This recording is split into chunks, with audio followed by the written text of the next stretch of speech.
Hello दोस्त, अगर आप CSC चलाते हैं तो उसके साथ जाहिर सी बात है कि आप फोटो कॉपी लैमिनेशन और उसके साथ ही आप लोग रिचार्ज, मतलब मैं उम्मीद करता हूँ कि आप लोग मोबाइल और उसके एक्सेसरीज भी बेचते होंगे। मोबाइल में आप लोग मोबाइल फ़ोन, सादे फ़ोन और स्मार्टफोन भी बेचते होंगे। और उसके साथ ही CSC में भी बहुत से सारे काम होते हैं, जैसे pan card, passport, electricity bill ये जमा करना, और इसके साथ और भी बहुत सारे काम होते हैं जो आप करते ही होंगे।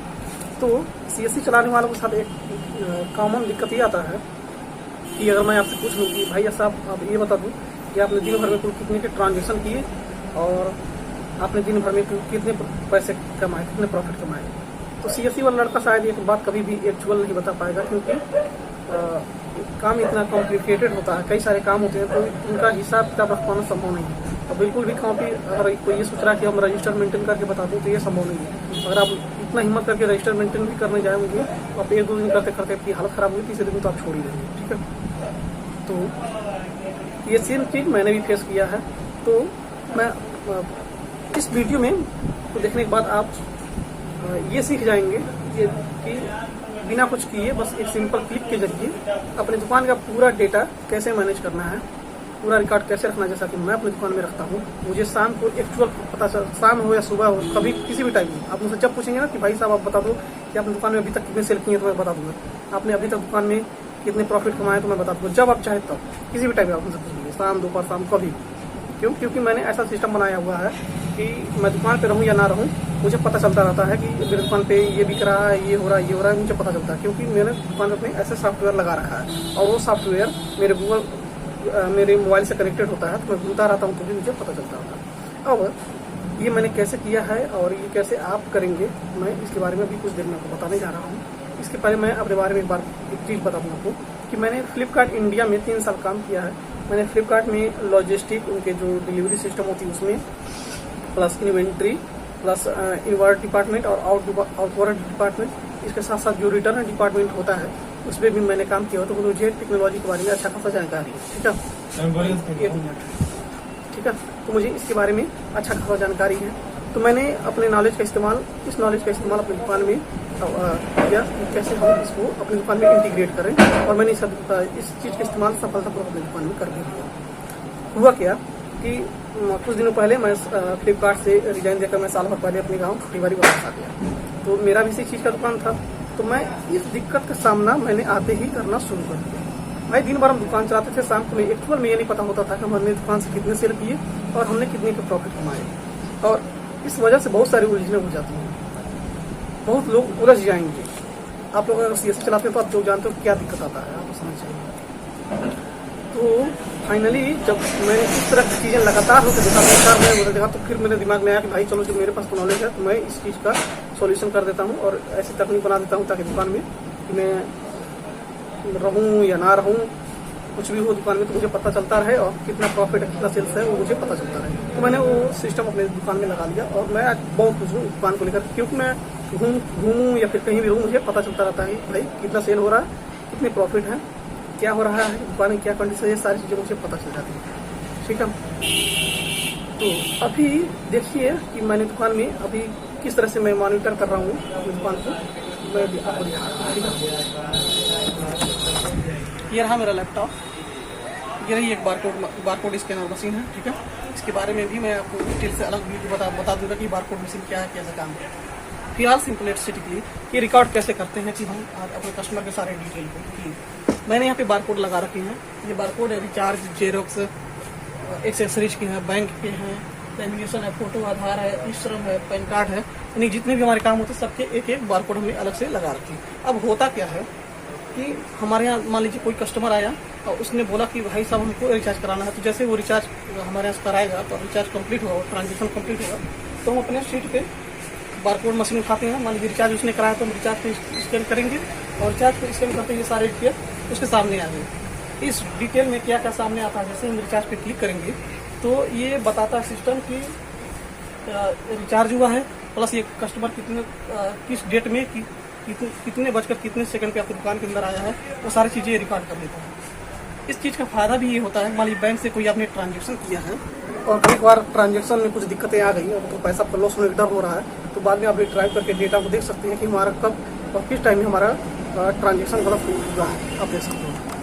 तो अब ऐसे ही सेम मान लीजिए किसी आया, तो जैसे ही हमने कोई कस्टमर आया, रिचार्ज किया, उसने हमने रिचार्ज पे स्कैन किया, तो वो दो चीज़ें वो पूछेगा कि आपने कितने की रिचार्ज की है, क्योंकि कोई फिक्स तो है नहीं कि कस्टमर 100 का भी रिचार्ज करा सकता, 200 500 का। तो वो पूछेगा कितने का आप रिचार्ज किए हैं, सिंपली इंटर कर दीजिए 155 का रिचार्ज किए।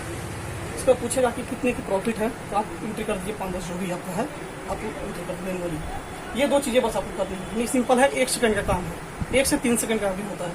बारकोड है, ये फास्ट काम करने के लिए होता है। आप जब सिंपली स्कैन किए, सारा डिटेल आ गया, आपको इंटर करना है कितने का सामान बिका है, उसमें कितना प्रॉफिट है, ठीक है। इतना करने के बाद सारा चीज़ें ये कंप्यूटर खुद ब खुद अपने डैशबोर्ड के अंदर सेव कर रहा है सारे चीज़ें। दूसरी बात यह है कि इसके अंदर क्योंकि ये गूगल शीट पे बनाया हुआ है, तो इसमें कभी भी आपको सेव करने की, क्लिक करने की जरूरत नहीं होती, सारी चीज़ें खुद ब खुद कर लेता है, ठीक है। तो अब ये लैपटॉप पे कैसे हो रहा है मैं आपको अभी करके दिखा देता हूँ, ठीक है। उसके बाद मैं कुछ और भी चीज़ें आपको बताऊँगा। थैंक यू दोस्त, अभी कुछ मैं बता रहा हूँ। सबसे पहले हमें जीमेल आईडी से लॉगिन होना होता है। सबसे पहले मैं जीमेल आईडी से लॉगिन होता हूँ।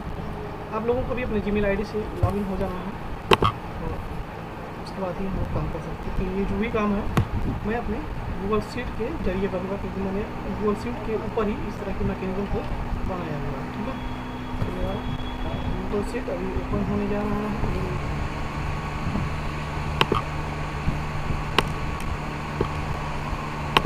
गूगल शीट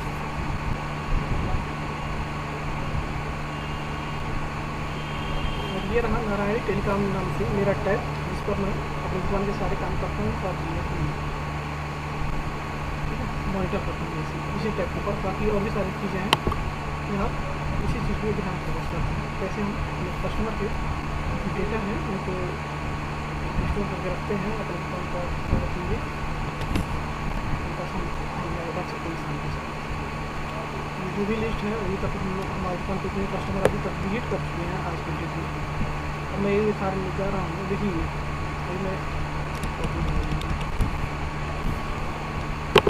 अभी एक चीज़ जो है मेरे मास पे आप लोग जान लीजिए। देखिए पहला R004, ये क्या है कि रिचार्ज कार्ड का कोड मैंने बनाया हुआ दुकान को सेल करते हैं। जैसे ही हम स्कैन करेंगे ये रिचार्ज लिखेगा, तो उसके बाद एक लिखेगा 99 रुपये, जो देख रहे हैं ये है एक बेस वैल्यू है, वैसे ही रखा हुआ है, आप इसका कोई मतलब नहीं है, लेकिन लॉजिकली कुछ काम कर रहा है, ठीक है। उसके बाद एक यस है, कस्टमर ने हाँ सामान को परचेज किया या नहीं किया, तो यस मतलब हाँ उसने किया है।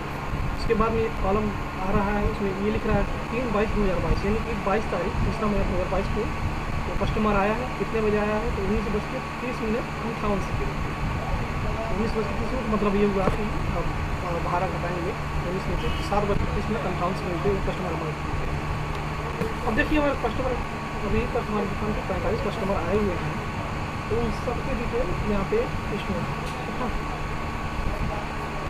अब मैं दिखाने जा रहा हूँ, मान लीजिए हमारे दुकान पे नया कस्टमर आया, हम उसका डेटा को कैसे स्टोर करते हैं। जस्ट सिंपली मान लीजिए उसने पैन कार्ड के लिए अगर डिटेल सबमिट किया है और उसके जो ट्रांजेक्शन है वो सक्सेस है, तो सिंपली ये बारकोड दिखा रहे हैं, ये देखो बारकोड से हम अपने पैन कार्ड वाले सेक्शन पे क्लिक करेंगे और सॉरी मैंने पासपोर्ट साइड इस पर क्लिक करेंगे। तो जैसे मैंने इसको क्लिक किया, देखिए क्लिक करते ही ऑटोमेटिक पासपोर्ट और 1800 रुपये की जो बेस्ट वैल्यू है वो आपके सामने आ गई। उसने परचेज किया है यस प्लस 22 तारीख 3 महीने 2022 में उसने परचेज किया, और जो परचेजिंग टाइम था वो था 8:03 तो अब यहाँ पे सिस्टम दो चीज़ आपसे पूछता है कि ये कितने में ये सामान बिका है और उसमें कितने का आपका प्रॉफिट है। तो मान लीजिए जैसे अपने बेस्ट वैल्यू रखे हैं 1800 रुपये, जरूरी नहीं है कस्टमर 1800 रुपये देगा, भाई ज़्यादा भी हो सकता है कम भी हो सकता है, वो डिपेंड करता है। तो इसलिए इस कॉलम को एडिटेबल रखा हुआ है कि आप अपने हिसाब से लिख सकते हैं। मान लीजिए 1750 रुपये दे रहा है आपको, चलिए आपने 1750 ही ले लिए, ठीक है। अब इसे मान लीजिए आपको 200 प्रॉफिट बच रहा है, तो आप यहाँ पर 200 रुपये प्रॉफिट में एंट्री कर रहे हैं। सेम ऐसे ही काम होंगे। मान लीजिए उसने रिचार्ज कराया, तो आप रिचार्ज पे बारकोड उठाया, बारकोड इसको सिंपली रिचार्ज पे क्लिक किया, सारा डिटेल हमारे सामने ओपन हो गया विद डेट एंड टाइम के साथ। कितने का रिचार्ज कराया, मान लीजिए 240 रुपये रिचार्ज कराया, आपने एंट्री किया 240। एवरेज मान के चलिए कि 5% है तो 10% 10 रुपये एवरेज रखिए, ठीक है। इस तरह से ये सारी चीज़ों को रिकॉर्ड करता है। मान लीजिए किसी ने अपने इलेक्ट्रिसिटी बिल को पेमेंट किया है, तो जैसे उसने ट्रांजेक्शन कंप्लीट किया, बिल आपने रसीद दिया, कंप्लीट हुआ, आप सिंपली इलेक्ट्रिसिटी बिल को क्लिक करेंगे, तो नीचे से क्लिक किया, सारे डिटेल सामने आ गए। मान लीजिए 500 रुपये की इलेक्ट्रिसिटी बिल पेमेंट आप 500 रुपये एंट्री करेंगे, आपको प्रॉफिट है मान लीजिए 15 तक आप उसी में एंटर करेंगे, ठीक है। अब ये सब चीज़ें जो कुछ भी आप कर रहे हैं, आप ध्यान देंगे तो हर एक प्रोडक्ट की अपनी एक बारकोड है, उसका प्रोडक्ट नेम है, उसकी बेस्ट वैल्यू है। इलेक्ट्रिसिटी से बिल का जो बेस्ट वैल्यू बता रहा हूँ नहीं बता रहा, क्योंकि इनमें कोई वैल्यू आप नहीं रख सकते। किसी का कस्टमर का 500 हो सकता है, 400 हो सकता है, आगे कुछ होता है। तो जितने का उसने उसका बिल है आप उसका एंटर करेंगे, प्लस जो उसकी प्रॉफिट वैल्यू है वो आप एंटर करेंगे। ये सब चीज़ें जो कुछ भी आप यहाँ पे एंट्री कर रहे हैं वो हमारे नेक्स्ट टैब में डैशबोर्ड नाम का टैब है, उसमें जाकर के ये सारी चीज़ें सेव करेंगे। अभी एक डैशबोर्ड है और ये सेल्स जो मैं दिखा रहा हूँ, सेल डैशबोर्ड इज लाइव में, यानी कि जो कुछ भी सेल हो रहे हैं इस डैशबोर्ड के अंदर सेव कर रहा है। दूसरा एक डैशबोर्ड देख रहे हैं, ये जो है जिसको मैं वहाँ से घुमा रहा हूँ, ये मेरे दुकान के अंदर कितने सारे प्रोडक्ट रखे हुए हैं, ये सारी चीज़ों का डिटेल है, ठीक है। ये सारी चीज़ें शो करती हैं। तीसरा है एक तीसरा टैब हमारे पास है प्रोडक्ट डेटाबेस का। असल में जो कुछ भी हमारे प्रोडक्ट होते हैं हमने उसका एक मास्टर डेटा बनाया हुआ है, तो इसके अंदर सारी चीज़ें हम लोग एंट्री करके रखते हैं। किसी जो एंट्री करके हम लोग रखते हैं तो इसी के हिसाब से ही जो हमारा इनवॉइस सिस्टम है, जो पहला लिंक काम करता है डेटा बनाने का, वो काम करता है। चौथे सेक्शन में रिपोर्ट है, इस रिपोर्ट के अंदर हम सारी चीज़ों की डिटेल अपने पास रखते हैं। तो ये रहा कैसे आप लोग अपने डेटा को मैनेज करेंगे। अभी कुछ चीज़ें हैं जिन्हें मैं दिखाता हूँ। इनवॉइस का बाहर आ गए फिर से, इसके अंदर आप बहुत सारी चीज़ें और भी एडिशनल है जिन्हें आप पता कर सकते हैं। जैसे कि मान लीजिए आपके दुकान पर एक दिन में कितने कस्टमर आ रहे हैं, वो सारी चीज़ें मिल सकती हैं एक मिनट, तो सारी चीज़ें ये डेटा आपको खुद ही रिकॉर्ड करता है कि अभी तक जो हमारे दुकान की जो टोटल नंबर ऑफ डिजिट है वो 40 है। और ये दोनों चीज़ें आप सिंपल एक बारकोड स्कैनर के जरिए भी आप इस डिटेल को ट्रैक करेंगे। प्लस अगर आपको कुछ बारकोड स्कैनर नहीं है तो आप ये ड्रॉप डाउन लिस्ट ओपन होता है, ड्रॉप डाउन लिस्ट इसमें क्लिक करेंगे तो ड्रॉप डाउन लिस्ट ओपन होगा। अब मान लीजिए Z001 ये है हमारे जेरॉक्स यानी फोटो कॉपी का, तो कोई आपके पास बारकोड नहीं है तो आप सिंपल है Z001 पे क्लिक करेंगे, सारी चीज़ें खुद ले लेगा कंप्यूटर ऑटोमेटिक। बहुत सिंपल है, तो आपसे 50 रुपये के जेरोक्स कराएँ तो आप एंट्री कीजिए, 100 रुपये आपको उसका एंट्री कीजिए, ठीक है। कहने मतलब ये है कि आप इसकी एंट्री दो चीज़ कर सकते हैं, एक बारकोड स्कैनर के जरिए आप क्लिक कीजिए, दूसरा अगर आपके पास बारकोड स्कैनर नहीं है तो आप ड्रॉप डाउन लिस्ट जो है वहाँ से सिलेक्ट करके कर सकते हैं। बारकोड स्कैनर का यूज इसलिए हम लोग करते हैं क्योंकि ये जो काम होता है डिजिटली ये बहुत ही फास्ट करता है और एरर नहीं होता है, ठीक है। तो थैंक यू भाई, अभी के लिए इतना ही। बाद में और कुछ दिक्कत होता है तो आप लोग हमें लिखिएगा, हम देखेंगे और बताएंगे तो कैसे रहेगा, क्या क्या किया जाएगा, ठीक है। मैं आपको लाइव एग्जांपल दिखा रहा हूँ कि हम कैसे दुकान में रिकॉर्ड करते हैं। हमारे पास एक कस्टमर आए हुए हैं, तो क्या करना है भाई आपका? रिचार्ज कितने करना भाई? बैलेंस 100 रुपया, 100 रुपये का रिचार्ज करना है, ठीक है। अभी सब कुछ कीजिए, मैंने इनका रिचार्ज कर दिया है। अब मैं लाइव डेटा इनका कैसे ट्रैक करूँ, बस कुछ भी नहीं करना, सिंपली 100 रुपये इनका रिचार्ज हुआ है तो सिर्फ रिचार्ज को क्लिक किया।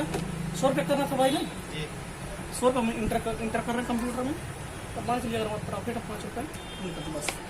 अब हमने जो कुछ भी किया, अब ये देखिए ये कस्टमर हमारे इस दुकान पे कितने बजे, कितने मिनट, कितने सेकंड पे आए हैं ना, सारी चीज़ें इसने रिकॉर्ड करा था।